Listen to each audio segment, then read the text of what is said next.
All right, today we're jumping into a really pivotal chapter in American history. It's this brief, kind of turbulent era that's basically bracketed by two falling structures, the Berlin Wall and the Twin Towers. We're going to see how the optimism of that first moment gave way to the anxieties of the next, and how it completely reshaped American life. Okay, so let's dive right in. On one side, you have the end of the Cold War. I mean, this was a moment of incredible American optimism. The old enemy, gone. But then, just a decade later, you have 9/11, which just plunged the nation into a whole new era of fear and uncertainty. These two events really set the stage for everything that came after. So let's start by digging into that really unique and complex time, the 1990s, when America, for the first time in almost half a century, didn't have that one single defining enemy to focus on. This timeline really puts into perspective just how fast everything changed. In 1991, the Soviet Union dissolves, and that kicks off a decade of America kind of searching for a new purpose. But then, by 2001, a totally different, much less predictable threat shows up and just changes the entire conversation. So, with its main adversary just gone from the world stage, America's focus just snapped inward. And all of a sudden, these questions about the economy, about culture, about the role of government that had been simmering for a long time, they just boiled over. The country began this new and often really contentious conversation with itself. And then this happened. 2,977 people lost their lives on a single Tuesday morning.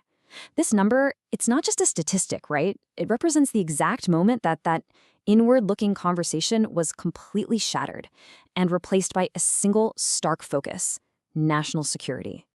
Okay, so let's move on and see how this brand new focus on security actually played out across the country. It created new laws, new government agencies, and a whole new set of national anxieties. The government's response was, well, it was immediate. And it was sweeping. You had the USA Patriot Act, which dramatically expanded surveillance powers. And the creation of the TSA, it changed air travel forever. But this new security machine also fueled new fears, not just of another attack, but of our own neighbors. And that led to a really tragic rise in Islamophobia. This slide right here really gets to the heart of the debate that just erupted after 9/11. How much freedom are we, as a people, willing to trade for a feeling of safety?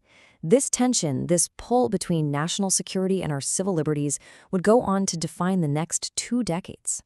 But it wasn't just about security. This new era also poured gasoline on these long-standing arguments about what role, exactly, the government should play in the social and political lives of everybody. And what's so fascinating here is how all of these incredibly diverse issues, whether you're talking about gun rights, healthcare access, LGBTQ plus equality, or racial justice, they all pivot on the very same fundamental question: what is the proper role and power of the government in our lives?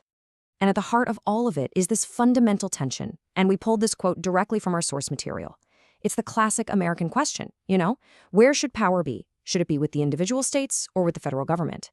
This debate fuels almost every major political fight we see today.